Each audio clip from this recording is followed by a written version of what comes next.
नमस्कार, आप देख रहे हैं न्यूज इंडिया। आपके साथ मैं हूं चारुल शर्मा। सीधा रुख कर रहे हैं इस वक्त की बड़ी खबर का। हरीश रावत को मनाने में जुट चुके हैं कांग्रेस आला कमान। हरीश रावत, प्रीतम सिंह, गणेश गोदियाल को बुलाया गया है दिल्ली। यशपाल आर्य और किशोर उपाध्याय को भी दिल्ली बुलाया गया है। कांग्रेस आला कमान ने हरीश रावत से संपर्क किया है। सूत्रों के हवाले से ये खबरें मिल रही हैं। राहुल गांधी और देवेंद्र यादव के साथ होगी पांचों नेताओं की बैठक। इस वक्त की बड़ी खबर आपको बताई जा रही है। हरीश रावत ने जिस तरह एक के बाद एक 3 ट्वीट किए, बगावती तेवर जिस तरह दिखाए, उसके बाद ये माना जा रहा है कि कांग्रेस आला कमान ने हरीश रावत को मनाने की कोशिशें की हैं और इसके साथ ही हरीश रावत को दिल्ली बुलाया गया है। पूर्व प्रदेश अध्यक्ष किशोर उपाध्याय को भी दिल्ली बुलाया गया है और इसके साथ ही प्रीतम सिंह को भी दिल्ली बुलाया गया है। यशपाल आर्य, किशोर उपाध्याय, गणेश गोदियाल, प्रीतम सिंह, हरीश रावत, इन तमाम नेताओं को दिल्ली बुलाया गया है। और खबरें आ रही हैं कि राहुल गांधी मुलाकात कर सकते हैं। संजय पुंडीर और रोहित विक्रम सिंह हमारे साथ बन गए हैं। रोहित, सबसे अहम चीज देखिए कि तमाम बड़े नेताओं को बुलाया गया है, दिल्ली तलब किया गया है और अब कहीं ना कहीं रूठों को मनाने की कोशिश। बिल्कुल साफ तौर पर चारुल, अब हरीश रावत जो कि पूर्व मुख्यमंत्री है उत्तराखंड के, लगातार जो उन्होंने ट्वीट किए हैं, उसके बाद कांग्रेस के भीतर की जो राजनीति है वो गर्मा गई है। अब कांग्रेस के तमाम जो हाईकमान है वो हरीश रावत को मनाने की कवायद में जुट गए हैं। अभी कुछ देर पहले ही राहुल गांधी और प्रियंका गांधी ने भी हरीश रावत से फ़ोन पर उनसे बातचीत की और सभी से कहा गया है कि वो दिल्ली पहुंचे, जिसमें पूर्व सीएम हरीश रावत, प्रदेश अध्यक्ष गणेश गोदियाल, नेता प्रतिपक्ष प्रीतम सिंह, उनके साथ में पूर्व प्रदेश अध्यक्ष यशपाल आर्य और पूर्व प्रदेश अध्यक्ष किशोर उपाध्याय भी शाम को दिल्ली रवाना हो जाएंगे। कल अखिल भारतीय कांग्रेस कमेटी के राष्ट्रीय महासचिव जो केसी वेणुगोपाल हैं, उनकी अध्यक्षता में एक बैठक होगी जिसमें तमाम नेता अपने गिले शिकवे रखेंगे। उसके साथ ही राहुल गांधी भी इस बैठक में शिरकत करने वाले हैं। तो इस मंच पर हरीश रावत अपनी समस्या को बयां कर सकते हैं और कांग्रेस का पूरा प्रयास होगा, क्योंकि हरीश रावत सबसे बड़े नेता है उत्तराखंड में और हरीश रावत को उत्तराखंड कांग्रेस का तमाम कार्यकर्ता जानता है, तमाम पदाधिकारी जानते हैं। हरीश रावत सभी कार्यकर्ताओं को नाम से जानते हैं, तो आप समझ सकते हैं कि हरीश रावत उत्तराखंड के लिहाज से बहुत बड़ा कद है। कांग्रेस नहीं चाहती कि 2022 जो वर्चस्व है, जो उनकी पकड़ है उत्तराखंड में, उसे कोई दरकिनार नहीं कर सकता है। संजय पुंडीर बने हुए हमारे साथ। संजय, हरीश रावत का कद क्या है, इसे कोई नजरअंदाज नहीं कर सकता है। उनके बगावती सुर जो हैं उसे आला कमान भी कहीं ना कहीं नजरअंदाज नहीं कर सकते हैं। लेकिन हरीश रावत के साथ किशोर उपाध्याय, प्रीतम सिंह, गणेश गोदियाल, इन तमाम लोगों को भी बुलाया गया है। क्या मायने हैं इसके? बिल्कुल चारुल, जिस तरीके से हरीश रावत ने ट्वीट किया था उसमें साफ तौर पर उन्होंने जाहिर किया है जो प्रभारी देवेंद्र यादव हैं उनसे कहीं ना कहीं वो नाराज है। हालांकि एक के बाद एक उनके 3 ट्वीट किए हैं और उस ट्वीट के अलग ही मायने निकल के आते हैं। साफ कहा जा सकता है कि जो प्रदेश संभालने यानी प्रदेश प्रभारी है, गुटबाजी कहा जा सकता है। टिकट बंटवारे को लेकर ये गुटबाजी कल से ही चल रही है और जिस तरीके से लगातार सोशल मीडिया पर उनका ट्वीट वायरल हो रहा है, उससे साफ उन्होंने भी कहा है कि जब मैं कांग्रेस में अपमान महसूस कर रहा हूँ, इससे कहीं ना कहीं जो भारतीय जनता पार्टी है वो भी कहीं ना कहीं तंज कस रही है कि जनता ने तो नकार ही दिया है, अब कांग्रेस के नेताओं ने भी नकार दिया है। तो आगामी 2022 का जो चुनाव है उससे पहले कहीं ना कहीं ये नाराजगी कांग्रेस के लिए बहुत भारी पड़ सकती है। हालांकि कल से ही ट्वीट के बाद से ही जो आला अधिकारी, आला नेता है वो हरीश रावत को मनाने में लगे। हालांकि चारुल, आपको बता दें कुछ देर में हरीश रावत अभी हरिद्वार पहुंचने वाले हैं, उनके साथ कई नेता और भी शामिल है। उसके बाद वो सीधा दिल्ली आएंगे। वहां पे देखिए, सबसे अहम चीज है कि कयास तमाम लगाए जा रहे हैं लेकिन स्थिति साफ नहीं कर रहे हैं हरीश रावत। आप बने रहिए हमारे साथ, आगे भी आपसे जानकारी ली जाएगी। उधर उत्तराखंड के मुख्यमंत्री पुष्कर सिंह धामी और पूर्व सीएम तीरथ सिंह रावत ने कांग्रेस के घमासान पर क्या कुछ कहा, ये सुनाते हैं आपको। मान लिया है कि अब हरीश रावत जी जो है कांग्रेस के किसी काम के नहीं है, इसलिए वो बार बार हाईकमान से कह रहे हैं। और उसमें जिस प्रकार की गुटबाजी है उत्तराखंड की जनता को भी दिख रहा है कि एक तरफ हरीश रावत जी हैं, दूसरी तरफ प्रीतम सिंह जी हैं, तीसरी तरफ देवेंद्र यादव जी हैं। पता नहीं कितने गिरोह और कितने गुट बट रहे हैं, पता ही नहीं है कौन क्या कर रहा है। निश्चित रूप से कांग्रेस देखिए डूबता हुआ जहाज है। पिछले 60 सालों में कांग्रेस ने जो देश के अंदर किया है और पिछले 7 वर्षों में जिस प्रकार से मोदी जी ने देश के उत्थान के लिए काम किया है, यहाँ की संस्कृति को आगे बढ़ाने के लिए, यहाँ के धार्मिक स्थलों को आगे बढ़ाने के लिए, देश के विकास में, गरीबों के उत्थान के लिए, आम आदमी, सामान्य आदमी के लिए जो काम किया है।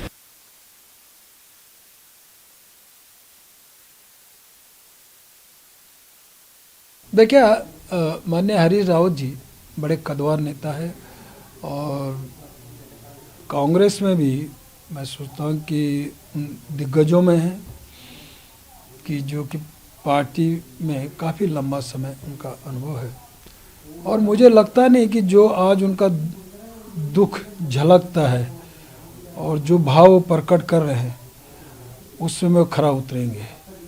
वो न विश्राम करने वाले हैं न आराम करने वाले हैं और मुझे लगता है कि वो केवल पार्टी में अपना एक दुख और दबदबा जो कहना चाहिए वो कर रहे हैं और चुनाव से वो मुँह नहीं मोड़ेंगे क्योंकि चुनाव तो उनके लिए एक प्राथमिकता है, चुनाव लड़ेंगे। तो क्या पार्टी पर प्रेशर बनाने का एक ये कह सकते हैं? मैंने कहा ना कि उनका एक जिस तरह का रहा है और हर समय रहता है प्रेशर और कांग्रेस में अमून, तो ये कहा ना मैंने कि हरीश रावत जी क्या कहते हैं क्या करते हैं और ये कोई समझ नहीं पाया और पाया भी तो ध्यान में सबके क्या वो पिछला भी जो देखा है वो इतिहास गवाह है उनके बारे में। रुक करते हैं अगली खबर का। उत्तराखंड कांग्रेस की अंदरूनी गुटबाजी पर बीजेपी ने कांग्रेस पर निशाना साधा। उत्तराखंड बीजेपी के प्रदेश अध्यक्ष मदन कौशिक ने कहा कि जनता ने कांग्रेस को पूरी तरह से नकार दिया है। मदन कौशिक ने कहा कि ये कांग्रेस का अंदरूनी मामला है, हरीश रावत को कांग्रेसी नेता ही नकार रहे हैं।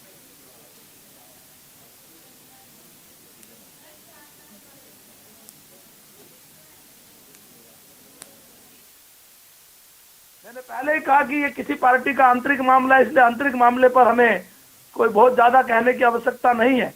लेकिन जब आंतरिक मामला सड़क पर आ जाए तो तब निश्चित रूप से राजनीतिक दल होने के नाते उस पर हमारा रिएक्शन होना स्वाभाविक है। आज कांग्रेस के अंदर जिस प्रकार पिछले 5 वर्षों में विधानसभा के अंदर 11 विधायक होने के बावजूद 10 से ज्यादा गुट वहां नजर आ रहे थे, नेता प्रतिपक्ष को विधानसभा में, प्रदेश अध्यक्ष को जनता के बीच में ना बोलने देना, ये कांग्रेस की सबसे बड़ी फूट और टूट इस प्रकार से 5 साल में नजर आई है। कांग्रेस ने इस 5 साल में जो एक विपक्ष का उन्हें जनादेश मिला था उसे निभाने में केवल नाकाम ही नहीं हुए, अपितु जनता के बीच में एक विपक्ष के तौर पर जो एक विश्वास अर्जित करना चाहिए था उस विश्वास। तो मदन कौशिक को आपने सुना, जिन्होंने कहा कि कांग्रेस के अपने नेता ही कांग्रेस को नकार रहे हैं, तो आप कहीं और से यानी जनता से क्या उम्मीद कर सकते हैं। हमारे दोनों सहयोगी हमारे साथ बने हुए हैं, रोहित विक्रम सिंह और संजय पुंडीर। रोहित, आपके पास आना चाहेंगे। एक कहावत है कि कांग्रेस को खत्म कोई और नहीं बल्कि खुद कांग्रेस ही कर रही है। अक्सर एक के बाद एक ऐसी चीजें सामने आ रही है कि खुद कांग्रेस वाले ही कांग्रेस पर सवालिया निशान उठा रहे हैं और अब ये बात बीजेपी भी कहने लगी है। ये देखिए चारुल, कांग्रेस के भीतर सबसे बड़ी समस्या थी वो गुटबाजी की थी। शुरू से ही कांग्रेस कई गुटों में बटी रही। कांग्रेस का प्रदेश मुख्यालय गुटों का अड्डा बन के रह गया, हर कमरे में अलग गुट, लेकिन चीजें सुधर रही थी। इंडिया के सामने भी तस्वीर थोड़ी बदल के आ रही थी। हो सकता है कांग्रेस की स्थितियां सामान्य हो रही हो। सभी जो प्रेस वार्ताएं थी वो संयुक्त प्रेस वार्ताएं हो रही थी। नेता प्रतिपक्ष प्रदेश अध्यक्ष पूर्व सीएम हरीश रावत, प्रदेश प्रभारी देवेंद्र यादव,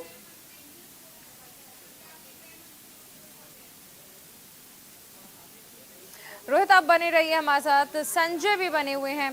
संजय, सबसे अहम चीज देखिए कि जब हरीश रावत ट्वीट करते हैं तो अक्सर हमने देखा था कि आरोप प्रत्यारोप जो थे उनकी कोई सीमा नहीं रहती थी। आज जिस तरह से बाकायदा इज्जत से बात की जा रही है, हरीश रावत जी जो हैं कद्दावर नेता हैं, बड़े नेता हैं, यानी कहीं ना कहीं जो अंदर खाने कयास लगाए जा रहे हैं कि क्या हरीश रावत गुट बदल सकते हैं, क्या पार्टी बदल सकते हैं। इसीलिए देखिए कि अब तो बीजेपी ने भी इज्जत देनी शुरू कर दी है। बिल्कुल चारुल, जिस तरीके से कल पूर्व मुख्यमंत्री हरीश रावत ने ट्वीट किया है तो उससे साफ जाहिर हो रहा है कि इशारा कुछ कह रहा है उनका।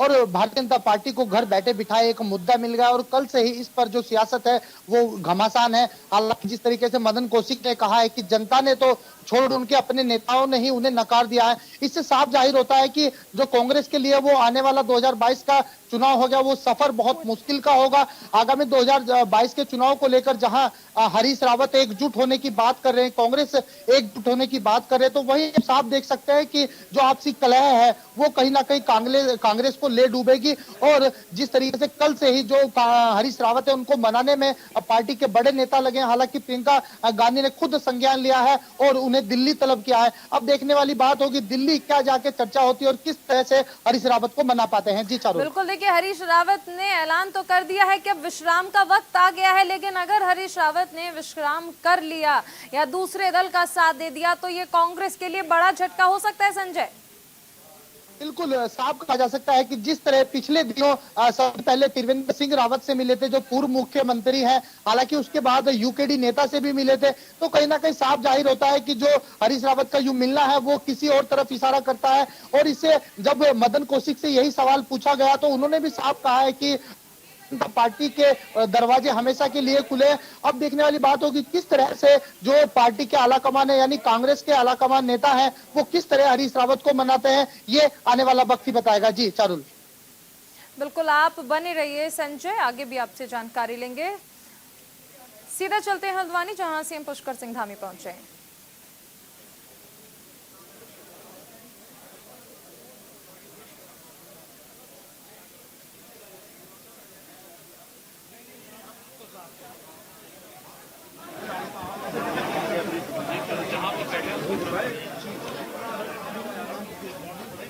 तो हल्द्वानी पहुंचे हैं सीएम पुष्कर सिंह धामी और सबसे अहम चीज है कि देखिए चुनावों का वक्त है और आज बागेश्वर और नैनीताल का दौरा सीएम पुष्कर सिंह धामी का पहले से ही प्रस्तावित था। रुक करते हैं अगली खबर का।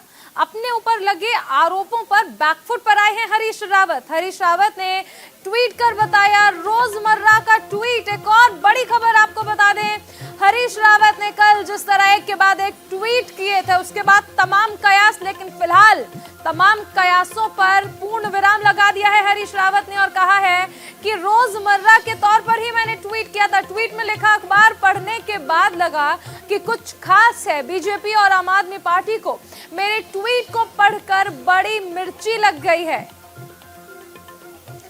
तो अपने ही तमाम आरोप जो हरीश रावत ने लगाए थे उस पर बैकफुट पर आ गए हैं हरीश रावत और कहा कि रोजमर्रा जैसे ट्वीट किए थे। आपको ग्राफिक्स के जरिए दिखाते हैं कि क्या ट्वीट किया गया था पूर्व सीएम हरीश रावत की ओर से।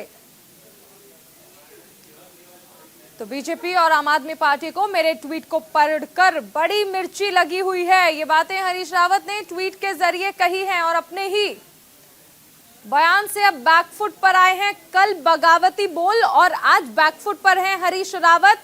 एक तरफ आला कमान ने नाराजगी को दूर करने के लिए दिल्ली भी बुलाया है और फोन पर भी बातचीत हुई है। क्या ये ट्वीट जो है ये उसी बातचीत का असर है?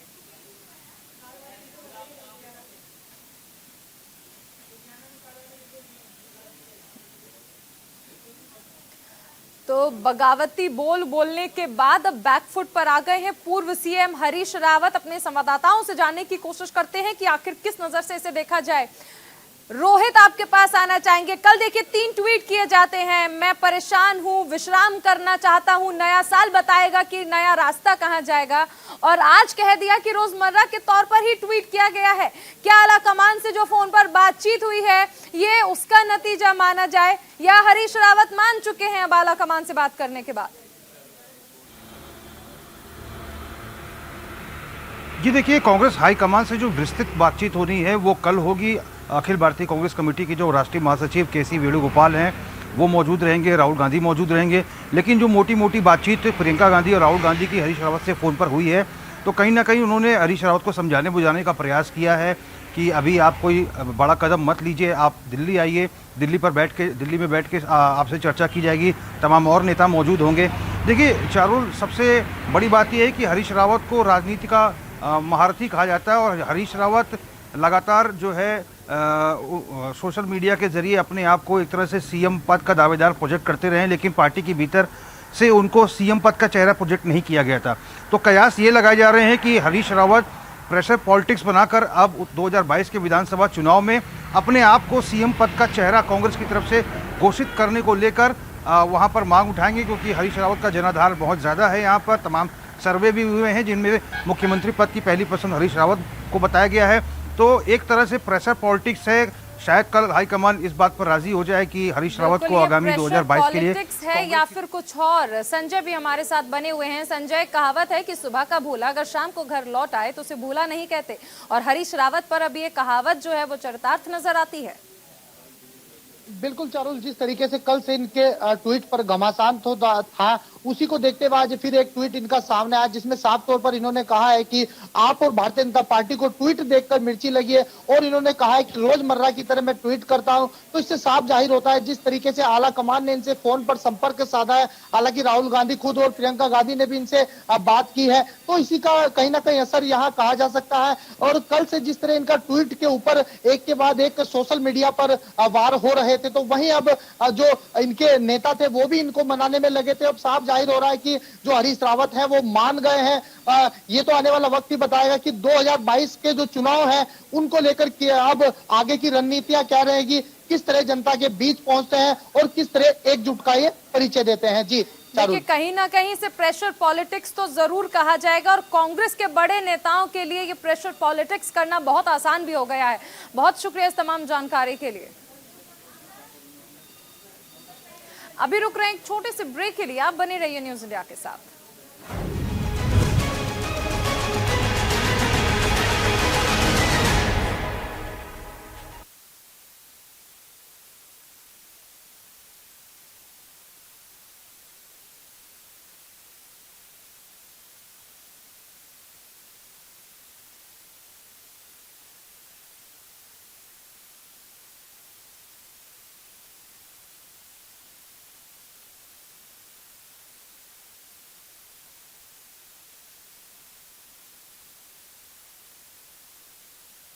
कोरोना के नए वेरिएंट यानी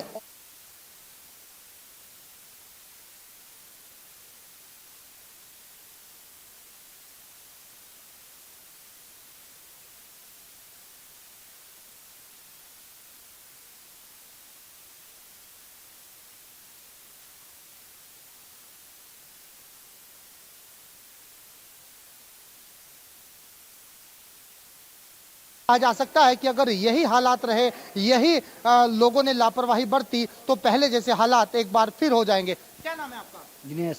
मास्क क्यों नहीं लगाया? मास्क लगाए थे, अभी जा रहे हैं खाना खाने। आपको पता है खतरा है? हाँ। क्या कहेंगे? क्या कहेंगे, मास्क लगाएंगे। और भी लोग हैं, इनसे भी बात करेंगे। ताऊ जी, मास्क लगाया था? जी, मास्क है। मुंह पे क्यों नहीं लगाया? मुंह पे अभी अकेला बैठा हूँ तभी नहीं लगाया। जनता है यहाँ पे, दिक्कत नहीं है? नहीं, दिक्कत तो नहीं है।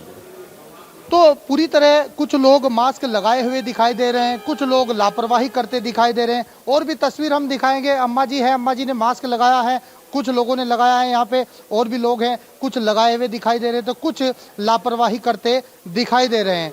साफ कहा जा सकता है कि लोगों को जागरूक रहने की जरूरत है, लोगों को सतर्क रहने की जरूरत है, क्योंकि खतरा अभी टला नहीं है।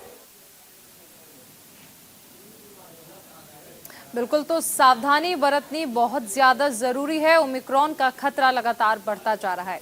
फिलहाल इस बुलेटिन में इतना ही। आप बने रहिए न्यूज़ इंडिया के साथ।